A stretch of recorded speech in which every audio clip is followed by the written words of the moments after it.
Olá pessoal, saudações prevencionistas. Hoje a nossa disciplina é Segurança do Trabalho 1, na sua aula 3, que são as normas regulamentadoras.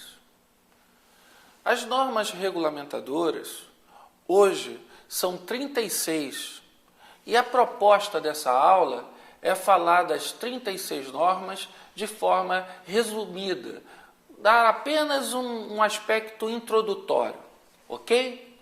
Vamos lá? NR01, Disposições Gerais.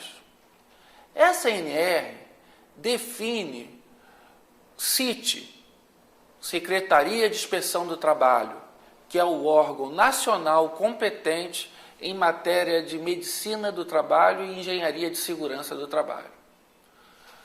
Ou seja, é o órgão central, é aquele que fica em Brasília, onde são elaboradas normas, onde é emitido o CA, o Certificado de Aprovação. Então, o CIT tem um departamento subordinado a ela, que é o Departamento de Segurança e Saúde do Trabalho, o DSST. É um departamento técnico que dá subsídios às decisões da CIT. A CIT, a Secretaria de Inspeção do Trabalho, está subordinada ao Ministério do Trabalho e Emprego. E é, como eu disse, o órgão nacional competente em matéria de medicina do trabalho e engenharia de segurança. Já o SRTE, também definido por essa norma, a Superintendência Regional do Trabalho e Emprego, é o órgão regional competente em matéria de engenharia de segurança e medicina do trabalho. É neste órgão que ficam lotados os AFTs, Auditores Fiscais do Trabalho, que são responsáveis pelas fiscalizações do Ministério do Trabalho e Emprego. Além disso, esta norma define a Fundacentro, sendo uma fundação de pesquisa e a maior fundação de pesquisa do Brasil em matéria de medicina do trabalho e engenharia de segurança do trabalho. Depois, a norma define empresas. O que seria uma empresa segundo a NR01, Disposições Gerais? Empresas é o conjunto de estabelecimentos em que a organização se utiliza para atingir o seu objetivo. Setor de serviço é a unidade administrativa ou operacional do estabelecimento. O canteiro de obra é uma área de trabalho fixa e temporária de apoio à construção, demolição ou manutenção da indústria da construção. A frente de serviço é uma área de trabalho móvel e temporária também, né? Com o mesmo objetivo de dar apoio, suporte a obras da indústria da construção.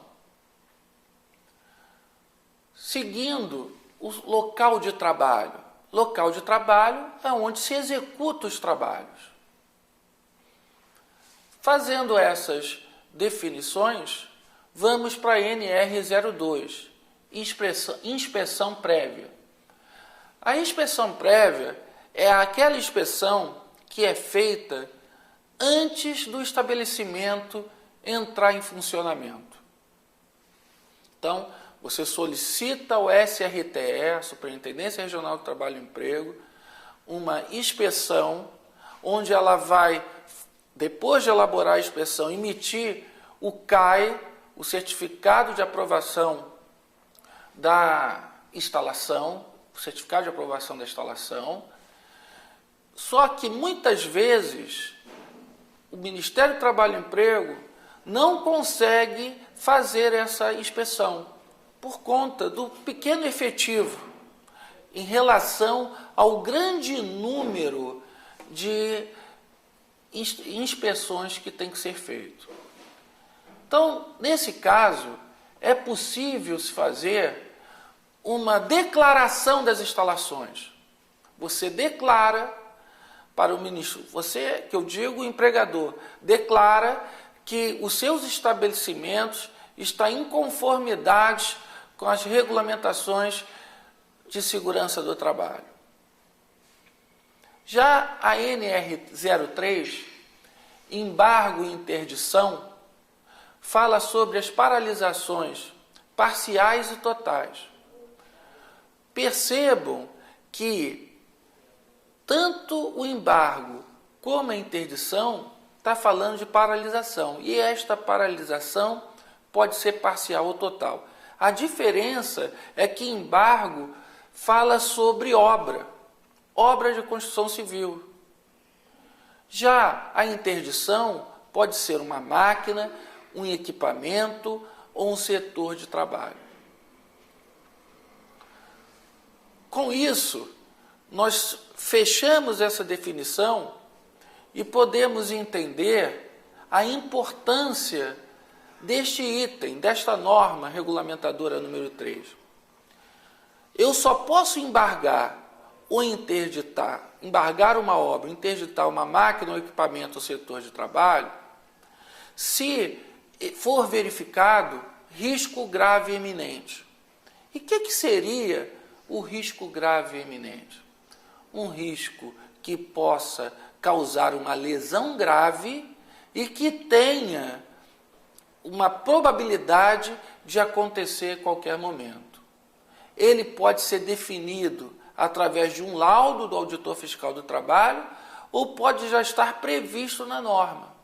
A norma, algumas normas levantam os itens que são considerados risco grave e eminente.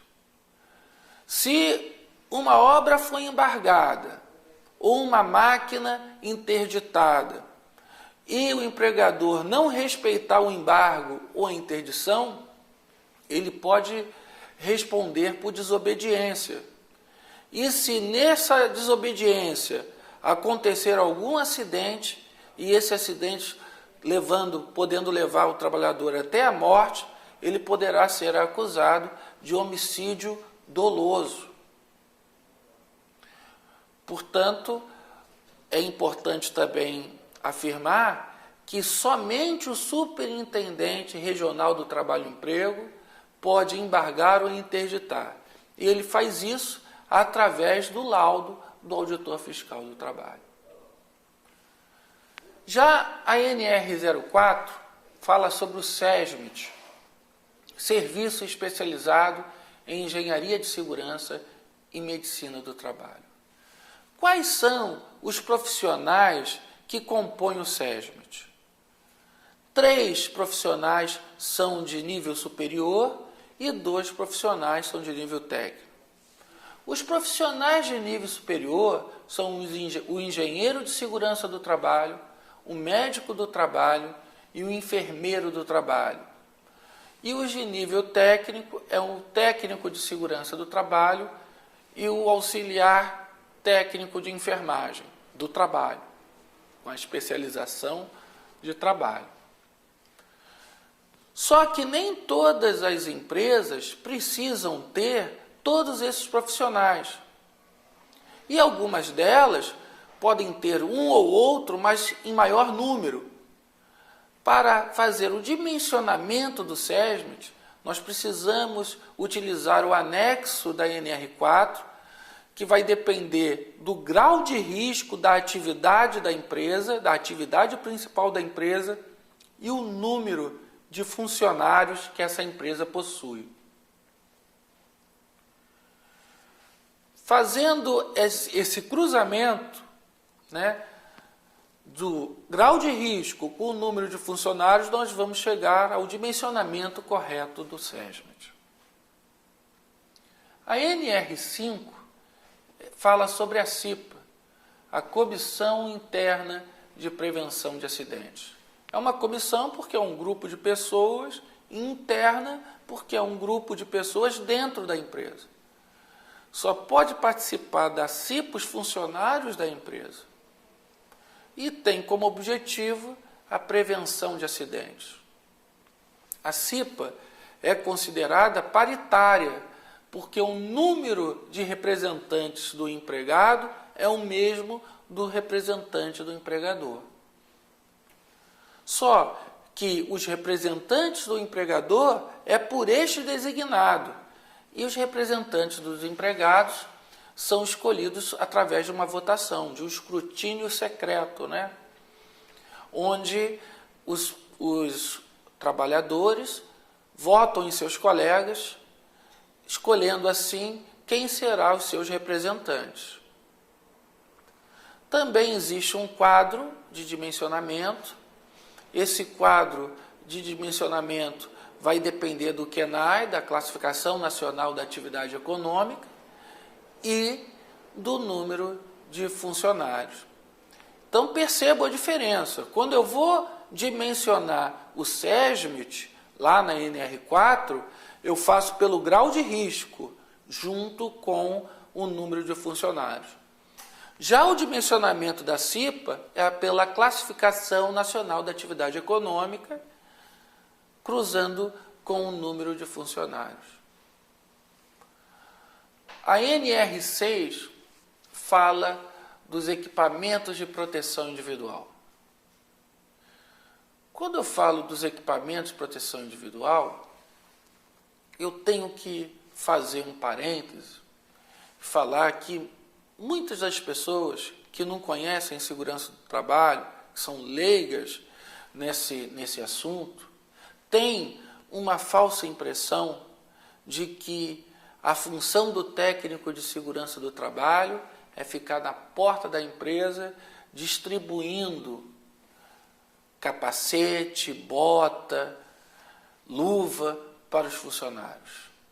A nossa função é muito maior que isso.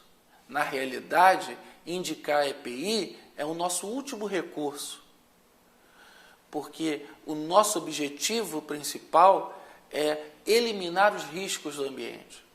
Quando a gente não consegue eliminar os riscos do ambiente, aí sim a gente indica o EPI, porque o EPI tem a finalidade de proteger o trabalhador dos riscos existentes.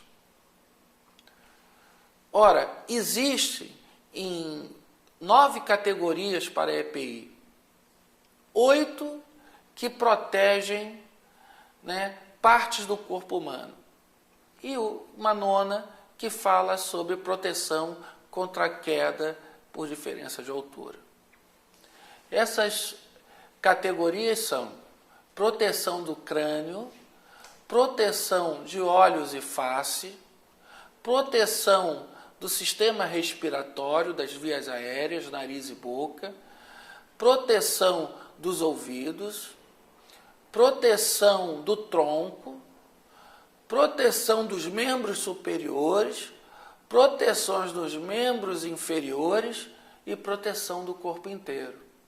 E, por último, proteção contra a queda de diferença de nível, que é o cinturão de segurança que é utilizado para proteger contra quedas com diferença de nível. Geralmente, hoje é muito usado o cinto subabdominal, não só aquele da cintura, aquele tipo paraquedista, certo? Com isso, podemos ir para a NR7, o Programa de Controle Médico e Saúde Ocupacional, o PCMSO. Essa norma, ela define que 5 exames são obrigatórios, ou seja, os exames de saúde obrigatórios no ambiente laboral. São eles: o exame admissional, o exame periódico, o exame demissional, o exame de retorno ao trabalho e o de mudança de função. O exame admissional tem que ser feito antes de o profissional iniciar suas atividades e ser contratado. Justamente esse exame é para falar se o profissional está apto ou não para ser contratado. Já o exame periódico, ele tem que ser feito anualmente para menores de 18 anos e maiores de 45 anos, e de 2 em 2 anos para os profissionais de 18 até 45 anos. Só que aí tem uma exceção, porque os profissionais de 18 a 45 anos podem também ter que fazer o exame periódico anualmente se eles estiverem numa condição especial de trabalho ou se tiverem uma doença crônica, como a diabetes ou a hipertensão. A NR08 fala de edificações. Aí muitas vezes o aluno se confunde. Tem a NR18 que fala da indústria da construção. E o aluno não consegue perceber a diferença. Mas a diferença é muito clara. A NR8, edificações, fala da edificação pronta. Fala da segurança que tem que existir numa edificação que já terminou a fase de construção. Enquanto que a NR18 fala da segurança durante a obra. Ou seja, na realidade, a segurança na obra. A NR8, edificações, ela preconiza que o guarda-corpo de uma edificação tem que ter no mínimo 90 centímetros, um dos vãos tem que ter no mínimo 12 centímetros e tem que resistir a uma força de 80 kg-força no seu ponto menos favorável. Ora, se eu tenho um guarda-corpo, o ponto menos favorável vai ser o ponto central, distante da onde ela está fixada, onde o guarda-corpo está fixado. Ok? Então vamos falar sobre a NR09, uma das normas mais importantes. Vamos falar do Programa de Prevenção de Riscos Ambientais, o famoso PPRA. O PPRA, ele é dividido em algumas etapas. A primeira é a etapa da antecipação e reconhecimento dos riscos. Depois, o estabelecimento de prioridades e metas de avaliação e controle. A seguir, a avaliação dos riscos e da exposição dos trabalhadores. Implantação de medidas de controle e avaliação de sua eficácia. Monitoramento da exposição aos riscos. E, por último, registro e divulgação dos dados. Essas são as etapas do PPRA.